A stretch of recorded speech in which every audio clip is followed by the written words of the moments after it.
Welcome to Robert Kiyosaki's The Business of the 21st Century. Robert Kiyosaki is recognized internationally as one of today's leading financial experts. The author of the best-selling Rich Dad, Poor Dad, his books have been translated into 51 languages in 109 countries and sold more than 28 million copies worldwide. Robert has spent his life educating people on how to attain financial freedom. Now, through this special video presentation, he explains why network marketing is indeed the business of the 21st century and how you can take advantage of its opportunities to create the life you desire. Hello, I'm Robert Kiyosaki. I'm the author of this book, Rich Dad, Poor Dad. I want to welcome you to the business of the 21st century. For those of you who may not be familiar with this book, it was published in 1997, a self-published book, and it went all around the world, and in 2000 it made the New York Times bestseller list. It was the only self-published book that made it. And at the same time, a woman named Oprah Winfrey called, and I went on her show to talk about Rich Dad, Poor Dad, and voila, suddenly I was a famous individual. So today this book has now sold approximately 25 million copies in 100 different countries and 50 different languages. So today, Rich Dad, Poor Dad is the #1 personal finance book ever written. So Rich Dad, Poor Dad is a very simple story of my two dads. My real dad was the head of education for the state of Hawaii. Great guy, PhD, like I said, head of education, smart guy, but he also ran for lieutenant governor of the state of Hawaii as a Republican. Unfortunately, he lost, and he ultimately died poor, so that's why I call him my poor dad. My rich dad, on the other hand, didn't finish school, but he ultimately became one of the richest men in Hawaii. So he was my best friend's father, and starting when I was just the age of 9, my rich dad began teaching me about money and business and why the rich are getting richer and why there's this big gap between the rich and everybody else today. So Rich Dad is a very simple, true story about two fathers, Rich Dad and Poor Dad, tell their two sons about money. And it was my poor dad always said, go to school, get a job, work hard, and all that stuff. And my rich dad says, you'll never get rich doing that. You'll never be a free man. So that's kind of the differences. But if I would show you a diagram of the differences here, is that in financial education, this is very simply the difference. Because there's no financial education in our school, most people do not understand financial statements. So this here is income, expense, assets, and liabilities. And the reason my poor dad was poor, it was very simple. Because he couldn't read a financial statement because he don't have financial education in school. He was financially illiterate, although a PhD. And my poor dad always said, our house is an asset. And my rich dad said, your father may be well educated, but he can't tell assets from liabilities. So very simply, my rich dad said to me, assets, whether you work or not, put money in your pocket. So when a banker looks at your financial statement, the banker looks at this and says, oh, you have assets and you're putting money in your pocket. And if you look at your house, it's really a liability because every month it takes money from your pocket. Now I can hear people say, well, it's, I don't have any debt on it, but still every month you have insurance, you have upkeep and expenses to it. So very simply, the reason I'm a rich man today was I knew the difference between assets and liabilities. And I get richer and richer because every year I add more assets to my balance sheet here. And so that's one of the biggest differences. And as my rich dad often said to me, he says, son, my banker has never asked me for my report card. My banker wants to see my financial statement because it's your financial statement that shows how high your financial IQ is. How smart are you with money? If you're very smart with money, the banker will give you as much money as you want because you know how to make money with money. If you're not very smart about money, all the banker will give you is a credit card and a home loan. So those are some of the differences between my rich dad and my poor dad. And if you stay tuned, you'll find out how you too can create assets instead of liabilities. Because if you're going to survive in the 21st century, you need more assets than liabilities. The next thing I want to cover with you is one of the most important lessons my rich dad gave me, and it was called the cash flow quadrant. And what my rich dad explained to me is that there's 4 people in business. One are E's, employees. S stands for small business, self-employed, or specialist. B stands for big business, and I stands for investor. And the thing of note here is that most people who go to school are programmed for the E and the S side. For example, it was my poor dad who always said to me, son, go to school so you can get a nice, safe, secure job. And so my poor dad wanted me to be an employee. And since the time I was a kid, get a safe, secure job, steady paycheck, and benefits. Okay? I didn't want to be an employee. And I said, Mom and Dad, I want to be a rich man. And I fight with my dad. So my mother finally said, son, if you want to be rich, my mother was a registered nurse. And she said, if you want to be rich, the richest people I know are doctors. So my mom wanted me to come over here, be a specialist or a small business person. I said, there's only one problem with that, Mom. Doctors are really smart. And she says, you got a good point there. I'm not going to be a doctor. So I went to school. I have a Bachelor of Science degree. I can drive ships and I can fly planes. I flew for the Marine Corps.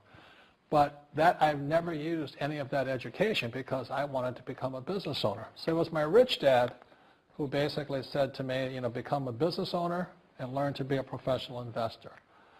So one of the big differences here between these people is that it's called taxes. See, in 1943, in the U.S., the federal government passed a law that said employees had to pay tax before they got paid. So when you when you get your paycheck from your employer, you open it up, and voila, the government's always taken a sizable chunk of it. And the harder you work and the more money you make, the more money they take from you. So that's why it's not that good to be an employee, because you can never get ahead, because the more you work, more money you make, the greater they pay in taxes. Now, the doctors, the lawyers, and attorneys, accountants were all laughing, saying, oh, these guys, they're getting paying a lot of taxes. So naturally, the federal government changed the laws again. So in 1986 in the U.S., a thing called the 86 Tax Reform Act, and it basically took a lot of the benefits away from people who are self-employed, small business, doctors, and lawyers. So today in America, unfortunately, these guys pay the highest percentage in taxes. It is tragic. And a lot of people think they're investors, but what they're really doing is they're just giving their money to people like mutual funds, companies, and all that. So they're investing, but they're not really investors. See, the big tax breaks are on this side. The laws are pretty tight here, but this area is very, very gray. So by being a business owner on the right-hand side of the quadrant, you can make a lot more money and pay a smaller percentage of taxes legally. And the key word is legally. In the investor quadrant, it is possible to make millions of dollars and pay 0% taxes legally. But you've got to know the difference. So one of the beauties of business for the 21st century is it allows people to make the transition from the E and the S side to the B side especially. And so you can become a big business owner. And the difference between S and a B, small business and big business, is most of these guys can't quit working. Most small business owners, if they stop working for more than a month, the business collapses. They don't really have a business. Most of these people own a job. So the beauty of business for the 21st century, it allows these people to make the transition to the B side so that you don't have to keep working hard for money, and the money can actually come in passively. Then once you have your business up and running, then I always recommend you then begin investing with your excess cash, paying less and less in taxes. And that's the reason the rich are getting richer. In this section, I want to talk to you about a different kind of quadrant. Years ago, I found out there was 4 kinds of people in the world. One type are people who must be right. These people know all the right answers. They went to school. They know everything. You can't tell them anything. This is not a good business for them because their minds are too set. Another kind of person is a person who must be comfortable. The house could be on fire, but they're still watching TV, eating a hot dog, watching what's going on in the world. These people are toast because the world economy is not coming back. The world economy has moved on. And people who need to be comfortable will probably be left behind. So the people who need to be comfortable, you probably shouldn't talk to them because you only make them uncomfortable. And they're probably not going to make the move because number one priority is being comfortable. Another kind of person is a person who must be liked. They want to please everybody. this is probably not the business for them either, because they want somebody else's approval. They want to be the good little boy or girl saying, I did the right thing, didn't I? You like me, don't you? And so they'll probably not be successful in the 21st century because they'll probably want to be liked by people who have to be right, and people want to be comfortable. All right, good, be comfortable. All right, you're very right. That's probably being liked. But the business for the people of the 21st century are people who must win. And that's where I am at. One of the best things I was taught in the Marine Corps and at military school, it's not how many times you get knocked down, it's how many times you stand up. When somebody knocks you back, what do? Oh, you hurt my feelings? You'll probably not be successful. The world will probably pass you by. Because as I said, the world economy is moved on. It's not coming back. So winners will win. But winning takes sacrifice. Success takes sacrifice. And these are the people who will do best in business of the 21st century. So when you're talking to people, about this business, you have to look at them and ask yourself, is this person really just going to be liked and they'll tell you what you want to hear? Or they're going to argue with you because they know all the right answers? Or they're going to get very upset with you if we're disturbing them? So what you're looking for in the network marketing business are people who want to win. People who know the economy has moved on. You'll find every race, gender, age, and background in network marketing. But what they really want to do is they want to win. It really is a true playing field in the world, but not for these people. These people will be left behind. Network marketing is for people who want to win because network marketing is the business model of the future. If you want the government to take care of you, then just keep doing what you want to do. It is possible for everyone to win, but the problem is you've got to commit to it. You've got to say, this is what I'm going to do. I'm going to dedicate 5 years of my life.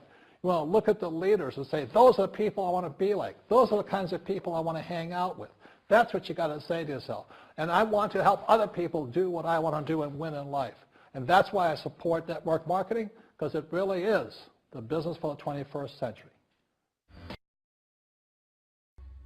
As an entrepreneur, I have built many businesses from scratch. And as some of you know, a lot of them crashed also. Statistics show that most new businesses fail within the first 5 years, 90% in fact. And of the 10% that survive, the remaining 10% crash in the second 5 years. So in other words, most are gone in 10 years.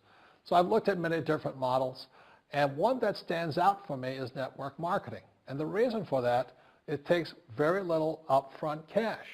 It's low overhead. You can do it part-time. It means keep your daytime job, but do this part-time.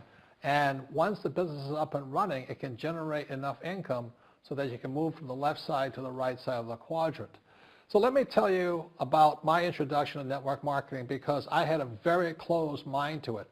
Since I can build my own businesses, I said, why do I need a network marketing business? But about 15 years ago, I have a good friend, his name is Bill, and this guy is the best real estate investor I know. He has tons of assets in here. So I said, Bill, why did you start a network marketing business? And his answer was very simple. He says, it's my way of helping people. But more importantly, he says, the reason most people can't invest in real estate is because they don't have a business. They don't make enough money simply because taxes, debt, inflation, and retirement savings are killing them. They cannot even invest. So my friend Bill, who is a professional real estate entrepreneur, he says, I started a network marketing business so the people that worked with me could start their own business and then invest money with him. So with that, I realized then that network marketing wasn't about making money, but it was about helping people to help other people make money so they become financially free. So the beauty of network marketing, I said, like it's very low entry point, doesn't take much money, you can do it part-time. And where you profit is in most big corporations is they spend millions, sometimes billions of dollars in advertising. So rather than give that money to advertisers, network marketing depends on building a network. It's called word of mouth, like you recommend a movie to a best friend. So really, the reason I support network marketing, because it's not about selling. It's about people helping people build assets in the asset columns, becoming business owners, and then becoming investors, rather than going through all of this here, which most E's and S's go through.